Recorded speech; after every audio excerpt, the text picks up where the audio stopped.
Week 10 was a key slate in DFS as far as getting answers. We got to see what the Arizona Cardinals looked like with Kyler Murray. We got to see Jahmyr Gibbs with David Montgomery being back. And I feel like we can feel pretty good about the responses we got on what we should expect on these certain players going forward. Today, we're going to break down what those answers were, what it means going forward, break down some salaries on Week 11 FanDuel's main slate, and get you ready to spin things forward for NFL DFS. This is the Heat Check Fantasy Podcast right here on the FanDuel Podcast Network and FanDuel Research. My name is Jim Sanas. I am a managing editor of digital media for FanDuel Research, here to take a look back at week number 10 in NFL DFS and break down key takeaways, injuries, usages, and take a look forward to salaries on the Week 11 FanDuel main slate. We'll dig into all that here in just 1 second, beginning with Kyler Murray and the Cardinals. But first, a reminder to make sure you're subscribed to the numberFire Daily Fantasy Podcast feed wherever you get your podcasts. You can find us on Apple Podcasts, Spotify, etc., etc.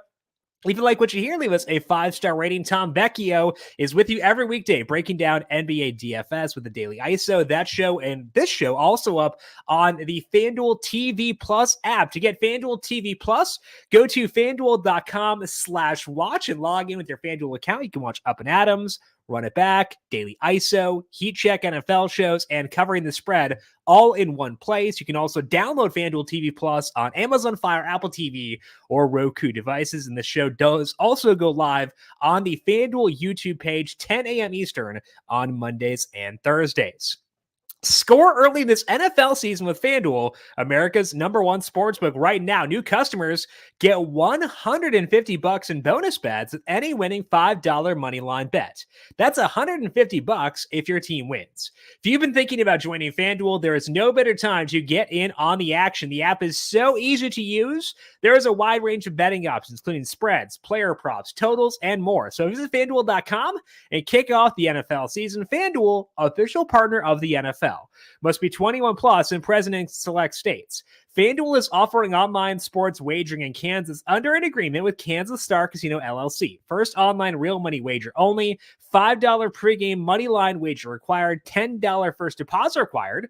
Bonus issued as non-withdrawable bonus bets that expires 7 days after receipt. See terms at sportsbook.fanduel.com. Gambling problem? Call 1-800-GAMBLER or visit fanduel.com/RG in Colorado, Iowa, Michigan, New Jersey, Ohio, Pennsylvania, Illinois, Kentucky, Tennessee, and Virginia.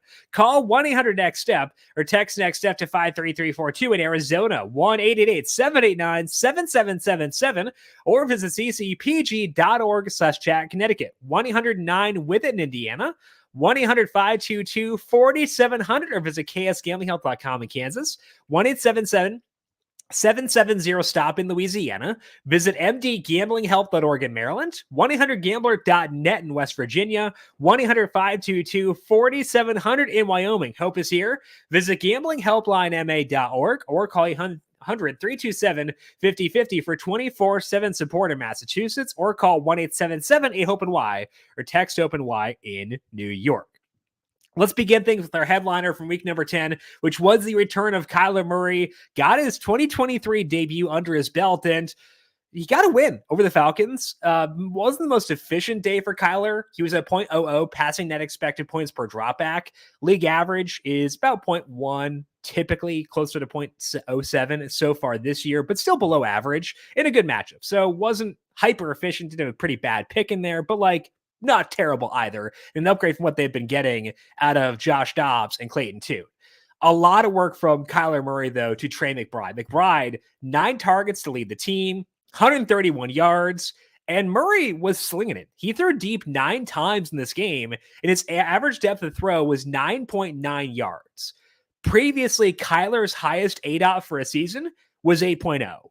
So Kyler was going deep a lot more than he was in the Cliff Kingsbury era, and McBride benefited, and that's awesome for DFS. As far as a runner, Kyler ran 6 times, did get subbed out twice for tush pushes with Clayton Tune, once in the goal line, once on a 4th and 1. So that does ding Murray's DFS upside a bit. It's not quite Derek Carr level where Taysom Hill comes in, but it does hurt not to get the gimme touchdowns that can occasionally occur with stuff like that. As for the non-McBride pass catchers, Rondale Moore actually led the team with 8 targets. Michael Wilson had 6, and Marquise Brown had 4. All of those guys had 2 deep targets in this game. I don't think the Rondale Moore aspect here will be too sticky. His role was kind of similar, like from a non-target perspective to what it was before. But I do think the emergence of McBride, coupled with Moore being there, with Wilson being there, does ding Marquise Brown. I could still see myself using Marquise Brown, but McBride now is the clear top guy for DFS. And then I think that the gap between where we have Marquise Brown and Michael Wilson is now smaller than it was previously. In the backfield, we saw James Conner come off IR, played a 63% snap rate. He had 16 carries, no targets, 13 routes run, and that number may improve as he gets further removed from his IR stint. Didn't have any full practices yet this week, so it could get better, but it is a slight downgrade with James Conner not getting a lot of work in the passing game, at least as of right now. So we're going to bump up Kyler, because he's back. We're going to bump up Trey McBride, and we're going to give a slight ding down to Marquise Brown, maybe more relevance to Michael Wilson, and a slight bump down from James Conner from where he was pre-injury. Let's check out some salaries over on FanDuel for week number 11. Again, the way we'll play this is I'll name a salary, and if the salary I name is lower than what FanDuel has it at, then that player is probably a good value, or at least based on my opinion of them. If my number is higher, means they may not be a great value for next week. Let's start things off with Kyler, because I think he's in play. Taking on Houston next week, that defense is fine, but not what we need to avoid. And it's a pretty fun game. Total for that game is 48.5, which is currently the highest on the main slate. So I would probably say Kyler's salary should be $7,700, and he's 76. Very fair. Totally okay with that. James Conner, I would say with his role, lack of passing game work, not the most explosive guy, probably around 67 or so for him. And he is $6,800. So that's appropriate. Marquise Brown, I'm probably putting him down to around 65 or so. And he's 66. So that's appropriate. Michael Wilson, I'd want to be in the 5,000 range still, but I do think he'd be in play if he were there. So let's say $5,600 for Michael Wilson. And he's 54. Okay, that could be a relevant value at wide receiver for next week. So Michael Wilson, a guy I could turn to save some salary when stacking this game. And then Trey McBride, he's kind of the big one here. Again, getting a really good target load. It's an offense we're okay with, a game we adore. We want to tie our tight ends to game stacks. I would say McBride's salary should probably be at this point around $6,200. And Trey McBride's salary next week is $5,900. So for the third consecutive game where McBride has a real quarterback, I think we're probably going to be here from a DFS perspective. So Trey McBride, the biggest benefactor of Kyler Murray's return, probably the biggest value on this team for next week, but all of them are at least fair salaries. And I would say McBride a bit under salary, and I would not be shocked if I wind up liking Kyler at $7,600 as well for next week. Let's dig in now to some injuries from week number 10. Alexander Mattison suffered a concussion for the Vikings and did not return. Ty Chandler stepped in and had 15 carries for the team overall in the game. Chandler, 13 snaps after Madison's injury, compared to 3 for Kenny Nwangwu. Nwangwu is like explosive, and I like him a lot, but he's really been a special teams player in his career. So I think Chandler could flirt with like a 75% snap rate if Madison were to sit out next week. And Joshua Dobbs is playing well enough right now to keep this offense competitive. So relevant running back, probably a decent role. He's got some juice as well. And they're playing the Broncos next week on the road for Sunday Night Football. It's not in the main slate, but I think Chandler's a guy you could have a decent level of faith in, just because the way they've used Nwangwu throughout his career is not that of a guy they expect to carry a major load. So Ty Chandler next week on that single game slate on Sunday Night Football, or for the Thursday through Monday slate, pretty on board with him with what his role looks like it'll likely be if Madison can't go. Derek Carr suffered a concussion and a shoulder injury on Sunday and did not return.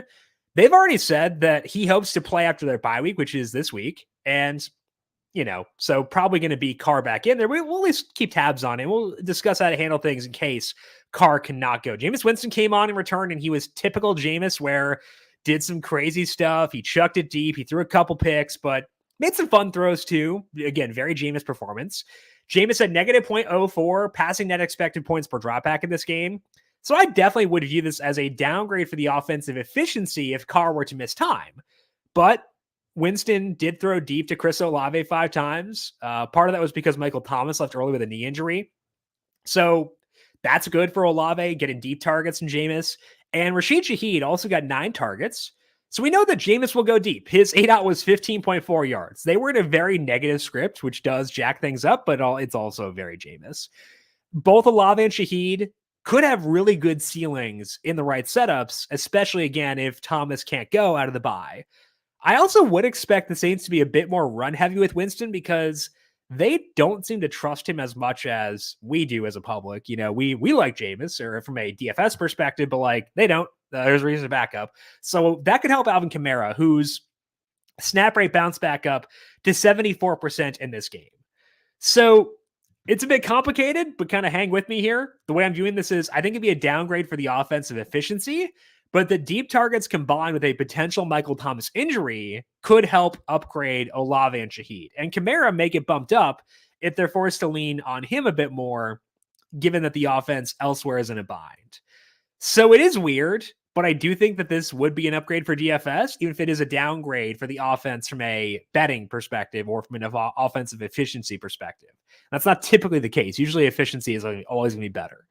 It's also worth mentioning that if Michael Thomas does miss time, A.T. Perry popped up, 84% snap rates, 4 targets, 3 were deep, 1 was inside the red zone. He played well, so keep an eye on Perry if Thomas can't go out of the bye. Seemed like they had a lot of faith in him in that negative game script. So A.T. Perry, the bigger benefactor. Lynn Bowden played a bit too for the Saints. We kind of know what Lynn Bowden is. A.T. Perry a bit more exciting, younger guy. So I prefer Perry as a benefactor if Michael Thomas cannot play out of their bye week. Finally, Taylor Heinicke injured his hamstring and could not return. Desmond Ridder took over and got the Falcons the lead pretty late in that game against the Cardinals. Played decent, didn't turn the ball over. Personally, I don't think it's a huge difference. I kind of treat them the exact same with Ridder as I do with Heinicke. So it's status quo for me regardless of who's starting. Don't care too much about that one personally. It's their bye week coming up again, so not going to care too much who it is, whether it's Ridder or Heinicke from a DFS perspective coming out of their bye week. Let's talk now about Jahmyr Gibbs. David Montgomery was back, but Gibbs still had a really nice role. 58% snap rate compared to Montgomery at 38%. Gibbs had 14 carries and 5 targets for 112 yards, and he handled 6 out of 13 red zone chances. I think that if you look at this from a Montgomery returning perspective, this was the best case scenario for Jahmyr Gibbs, where Montgomery will still get work, but Montgomery didn't get all the goal line work, and Gibbs will get all the passing game work. So to me, it's very similar to the Packers with Aaron Jones and A.J. Dillon, like in past years with Aaron Rodgers, but this offense is more explosive than a lot of those Packers teams were. They're facing the Bears next week, which means it is a David Montgomery revenge game, and I think that Dan Campbell, of all people, will care a lot about that. So goal line carries will favor Montgomery in this game. I do want to say that, but Jahmyr Gibbs had a very good role in that game, getting passing game work. He is a very good runner. They're facing a Bears defense that's been pretty good against the run so far this year, which may encourage them to throw it a bit more. So from a role perspective, I would say Jahmyr Gibbs' salary should probably be around $7,900. Let's say that. And for next week, he's 84. So not a bargain by any means, but I do understand why Gibbs' salary is there. He's, again, going to get that passing game work. He's going to get enough goal line work. I think he makes a lot of sense. So maybe we're not quite there next week. I would like to, given the matchup, given the way things are going to mesh there, but very much okay with Jahmyr Gibbs in daily fantasy, given how his role evolved in that game. CeeDee Lamb had another 14 target game on Sunday. He has now hit that number in all 3 games since our bye week, and the Cowboys were still throwing up huge in the second half this week. So CeeDee Lamb will have a $9,000 salary next week. I have not checked yet, but I guarantee it will be $9,000. He is earning that for sure. It's potentially come at the expense of Tony Pollard. Pollard is averaging 2.0 targets per game since their bye week. He was at 4.8 targets per game before the bye week. And with the way the offense is working, they have no reason to revert back to what they were doing before. Brandon Cooks also had 10 targets, which is easily his best number this year. And even with that, Cooks' season-long target share is 14% in the games he has played. Jake Ferguson is actually ahead of Cooks in that sample. He's at 17%. So Dallas is on the road next week taking on Carolina. And I do want to check on salaries for CeeDee Lamb, Tony Pollard, and Brandon Cooks. Let's start things off with Lamb. Again, I think it should be in the 9,000 range. I'd probably say 93, which is where Ja'Marr Chase was this week. And CeeDee Lamb next week is 92. So that makes sense. Fully appropriate. No pushback from me on that one. Let's do Cooks first because I kind of don't want to see what Pollard is. Brandon Cooks for next week. Again, not the best role. They're playing outdoors now. I would say I'd still want a salary in the 5,000 range. I don't think he'll be there. I'd want him around $5,700 or so, and he is 59. That's actually not as bad as I thought it would be. I thought he'd be in the 6,000 range. So Cooks may be more in play there. Again, getting some passing game work again. 10 targets this past week. Maybe they're figuring out how to use him in this offense. So don't hate Cooks there. Just would like it a little bit lower. As for Tony Pollard, did lose passing game work again here. 0 targets in this game for the first time this year. Rico Dowdle mixed in a bit more in the first half than he did previously. Now, the overall snaps for Pollard were still fine. His snap rate for this game was 69%, even though they were up huge in the second half. Only 4 out of 18 red zone chances for Pollard. 15 carries compared to 12 for Dowdle. 55 yards for Pollard. It is what it is. I would say next week, Pollard's salary probably should be $6,700, $6,800, and he sets in at 69. So that makes sense. I think that's about where he should be. I would be receptive to him at that number. I am not actively seeking him out. I don't think it's like a great number by any means, but I think it does help account for the issues in his profile. Again, it's not like the world is crashing in for Tony Pollard. It's definitely bad. And like, I couldn't really use him this week, even though I used him a bit, but like, I couldn't feel great about him. Even though he was taking on a really bad defense. Carolina does encourage you to run the ball against them. They're very bad against the rush. So it's not a terrible spot for Pollard. I could see myself being there. I would like to not, obviously, but I don't think that salary is out of line. I think that's actually about where it should be based on the role Tony Pollard possesses as of right now. Keaton Mitchell had another huge touchdown for the Ravens, and eventually he's going to earn a larger role in this Ravens backfield, but it hasn't happened yet because 22% snap rate for Mitchell on Sunday, 3 carries and 2 targets. One of the targets was in the red zone. It was actually a deep target they probably should have caught, honestly, which may explain why he didn't get a ton of snaps, but hey, they got him a deep target inside the red zone. That's encouraging, at least the usage was. So I'm open to trying to be ahead of the pack on Mitchell, but I would need a low salary to justify it. Now they're playing Thursday against the Bengals, and the Bengals defense just got shredded by Devin bleeping Singletary. So like, we'll be into the ground game in general for that Thursday night game, but like, it's still not a perfect role. I'd still favor Gus Edwards straight up over Keaton Mitchell with where things stand right now. I think his role will expand because he's been playing very well, but just keep in mind that there are still some flaws in the profile. They have not fully trusted him as of yet. So keep close tabs on him, be receptive to him on the single game slate, depending on the salary, but still favor Gus Edwards, all things considered, over Keaton Mitchell for right now. Jonathan Taylor had an every down role for the Colts, 89% snap rate. He had 5 out of 7 red zone chances. The Colts heading into their bye week, but I would note for when they come back that Taylor is back to being his old self again. So Jonathan Taylor, once the Colts come back off bye, all systems go for him. He is back to what he was previously. And offense has been okay so far this year, even without Anthony Richardson. With no T. Higgins, the Bengals got a decent amount of work to both Tyler Boyd and Trenton Irwin. Boyd led the team with 12 targets for 117 yards and should have had a touchdown too.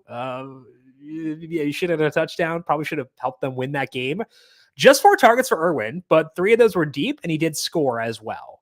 So Boyd is a safer guy between the two, and his upside is a bit better. But Irwin is pretty viable as well. They play Thursday night. I don't think T. Higgins will be able to go for that game. So if Irwin's salary is super low, I'd be on board with him and being pretty aggressive with him for that game. So check out Trenton Irwin on the Thursday night slate, see where his salary settles in. Pretty good role. Same thing with Tyler Boyd, totally okay with him. But I think both those guys, decent roles of what we saw in that one. I called Devin Singletary Devin single digits on this show. And I think I got to retire that nickname for, let's say, 3 weeks penance for me for calling him that, because Singletary topped 20 FanDuel points on Sunday, did that with 30 carries and 2 targets. His red zone share was still 31%. They leaned a lot on Tank Dell inside the red zone. So the role for Singletary is still not perfect, but when they're facing teams that struggle to stop the rush, Singletary will at least be in play until Dameon Pierce is back. And that's relevant because next week they are taking on the Arizona Cardinals. I already mentioned that's the highest total on the main slate. So Singletary is a guy who has his flaws, and his role is still not good, but he's in a very good offense. They are at home taking on a pretty bad defense in a game we want to stack. That to me is worth probably around $6,300, and Singletary's salary is $65. So not quite there with Singletary, but I do think that it's at least in play. Comparing Devin Singletary to Tony Pollard, which is the most depressing thought that I've ever had, if there's no Dameon Pierce, I might lean towards Singletary. That really makes me upset. I hate that that's the case, but that's kind of where we're at right now. So Singletary probably viable for next week, potentially more viable than Tony Pollard, but I think it is encouraging that at least 2 guys who are somewhat playing the 6,000 range are running back. I guess I'll take that as the consolation for all of this. As for the pass catchers, Tank Dell dominated with 14 targets for the Texans with no Nico Collins, but Noah Brown caught 6 passes for 150 yards. He caught all 5 of his deep targets in this game, and Brown now has multiple deep targets in 4 consecutive games. I don't know what they will do with Brown once Nico Collins is back, but Brown is in play for game stacks until then. Again, we're going to stack that game next week. Dalton Schultz had 6 targets as well. So honestly, the top 3 guys on this team, no matter who they are going to be in play for DFS. If it's Nico Collins, Tank Dell, Dalton Schultz, sick. If it's Tank Dell, Noah Brown, Dalton Schultz, awesome. I don't care. The top 3 guys for pass catching are probably in play on this team with how efficient they have been. Let's check out Noah Brown's salary for next week. Again, I don't know what Nico Collins' status will be, but, just in case, let's kind of see. And he did play well when Robert Woods was out the week before. So let's say for Noah Brown next week, $6,000. His salary is $61. Okay, that's appropriate as well. Dalton Schultz, do you want to check him too? I would say appropriate salary for him is probably $5,800. Maybe he's 68. My goodness. So I can't quite get there, but I can get to Noah Brown potentially. I want to check Tank Dell too. Tank Dell's salary is $7,000. That's probably still too low for the role he has. So I do like Tank Dell at $7,000. Probably going to be my preferred way to get exposure to the Texans in this game, given he had 14 targets there. But Noah Brown, not terrible at $6,000 as well. Zach Charbonnet outsnapped Kenneth Walker III again, but Walker got good usage still despite the low snap rates. 19 carries and 2 targets, and one of those targets for Walker was a long touchdown. He also had 4 out of 6 red zone chances. So Walker is still viable for DFS, but you kind of need it to be the right spots in order to get to him. Now, next week, they're on the road taking on Los Angeles. It's not a terrible game, so I wouldn't be shocked if Walker were to be in play.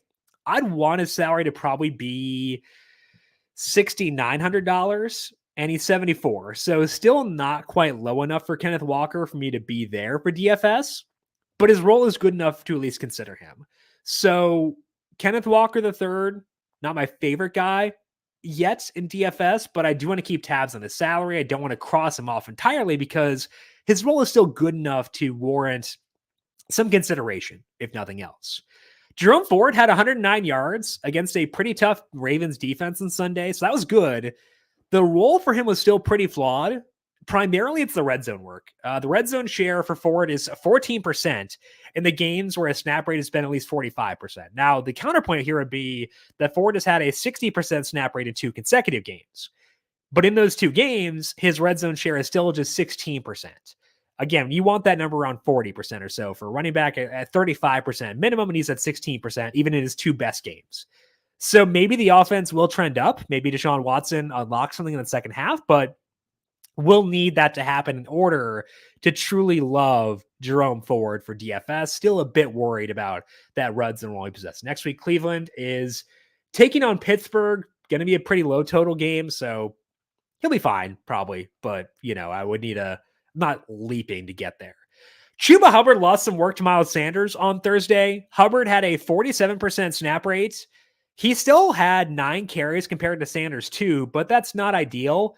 It's a bad offense. Facing the Cowboys next week, I really just don't want to touch this backfield until someone separates there from me.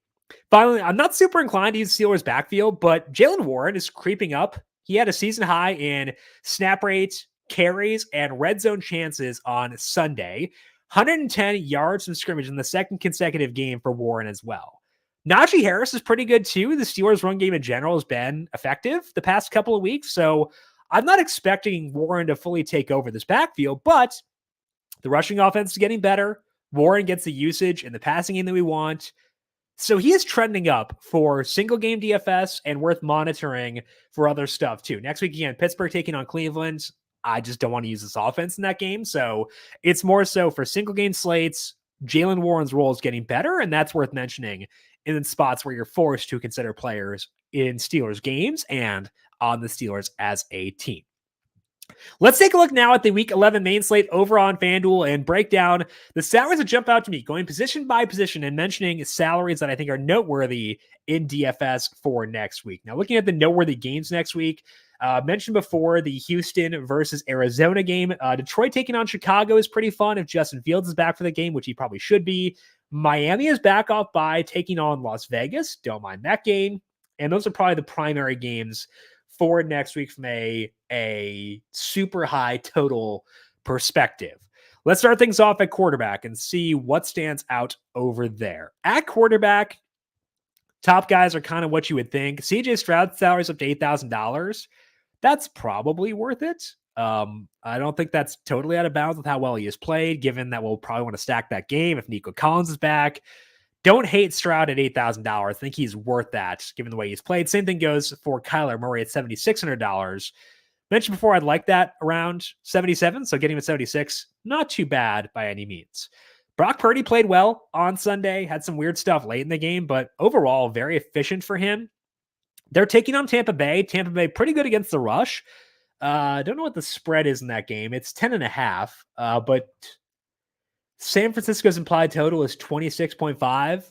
Not opposed to Purdy at 75. I don't think he's a highest upside guy, but at least worth mentioning. Trevor Lawrence's salary is down to $7,000. I get it. It's been awful this year, and he did not play well on Sunday. But again, it was kind of the same issues for them, where they had a lot of turnovers inside the red zone. And now they're taking on Tennessee. Tennessee's secondary has been awful all year. They traded away Kevin Byard as well. You need Tennessee to put up points, probably to make it worth it, but I feel like Lawrence is still worth considering with his salary down at $6,000. It's just a very low number for a guy who is a good quarterback and has good enough pass catchers around him.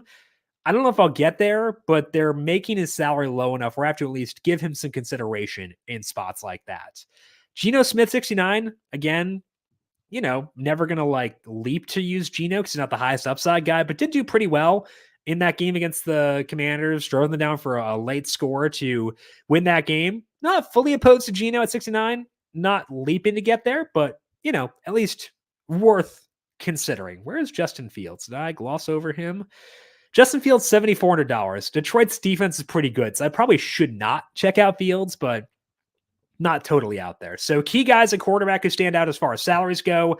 Like Stroud at $8,000. I like Murray at $76,000, and some consideration towards Trevor Lawrence at $7,000 as well. Josh Allen's here taking on the Jets. Maybe you should just go Josh Allen, but I think it's really more so about that Arizona-Houston game.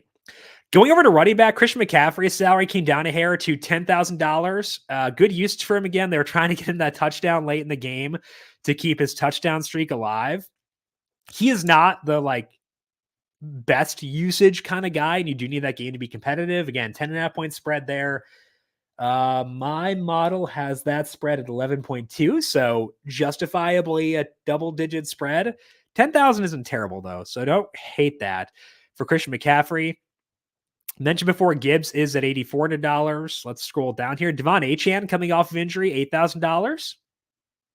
I want to see practice reports for him, but Raheem Mostert did lose some work before their bye week.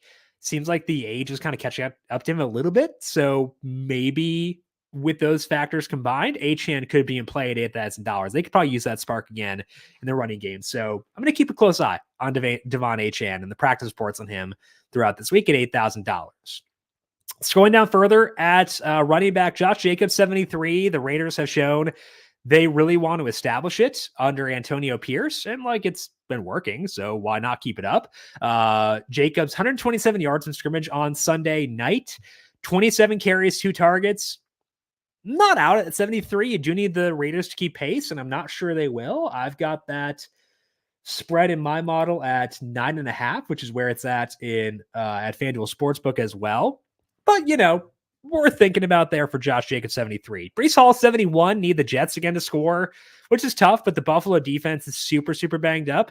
So that's worth mentioning. Aaron Jones did not do a whole lot at all on Sunday. So really, I got burned by going pretty hard at him, but still 13 carries and 6 targets. You will take that usage for sure at $7,000 against a very bad Chargers defense. It's painful to go back to a guy who was not good to you the previous week, but Aaron Jones' usage was still good. It's a bad defense. It's not a terrible game overall. I think we'll probably want to be back on Aaron Jones once again in week number 11. Mentioned Pollard before at 69. That is what it is. Connor at 68. Again, not itching to get there, but not opposed to it.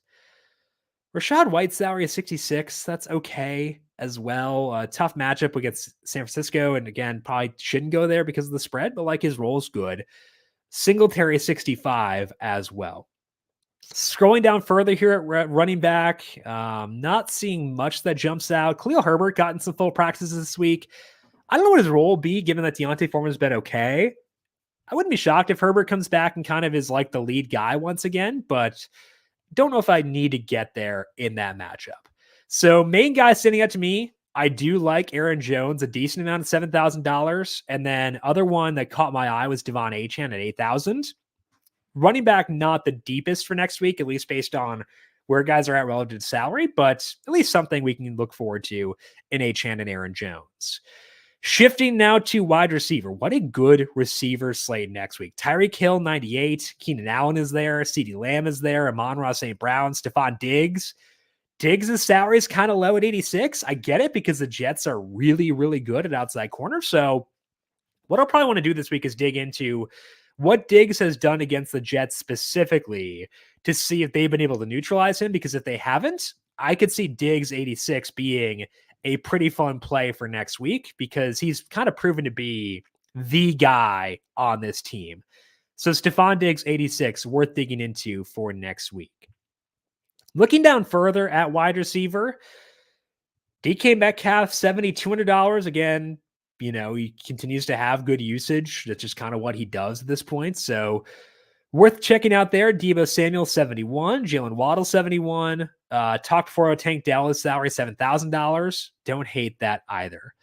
Scrolling down further at receiver, Christian Kirk, salary 69. Again, taking on Tennessee in a game that will have a low total, but Will Levis is a volatile player, which means that he can hit highs occasionally too. So don't despise that on Christian Kirk at 69.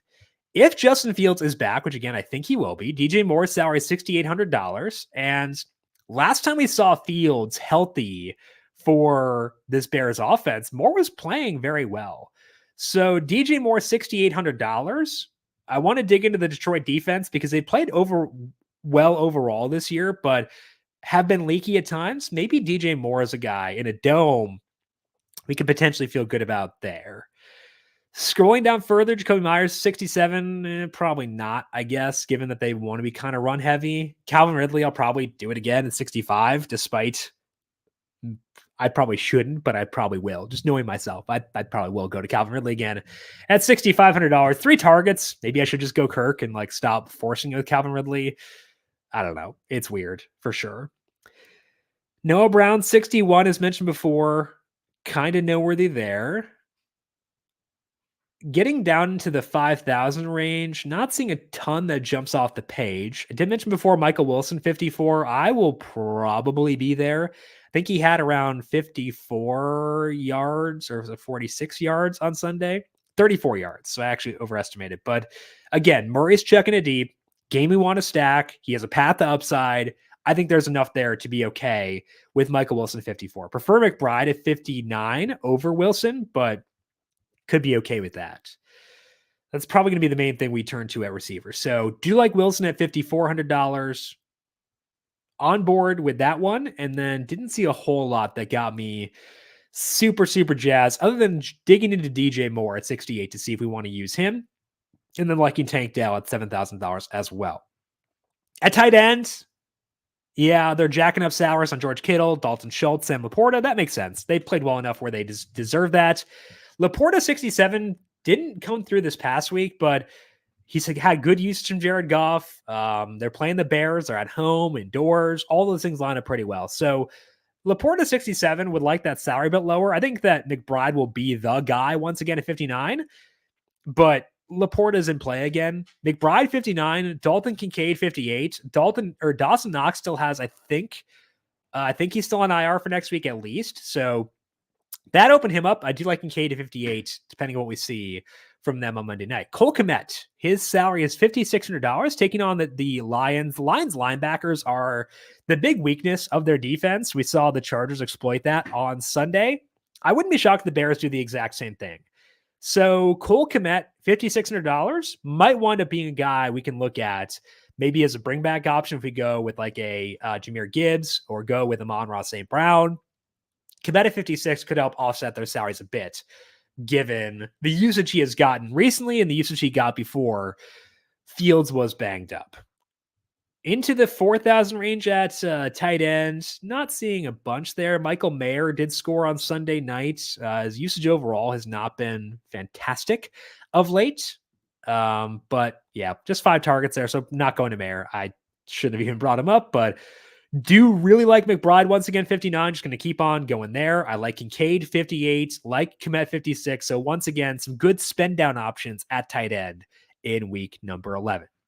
That is all that we have here for today on our Week 10 recap show. We are back with you once again Thursday to preview the Week 11 NFL DFS main slate in full with myself and Brandon Gadula. That show will be live on the FanDuel YouTube page at 10 a.m. Thank you to those of you watching on the FanDuel YouTube page right now. Leave us a thumbs up if you like what you hear. As always, back with you again Thursday, 10 a.m. there, and the show will be up on the numberFire Daily Fantasy Podcast feed and FanDuel TV Plus after the fact. So subscribe to the numberFire Daily Fantasy Podcast feed to get this show, along with the Daily ISO from Tom Vecchio and the Heat Check with Austin Swain for UFC as well, all in the same place.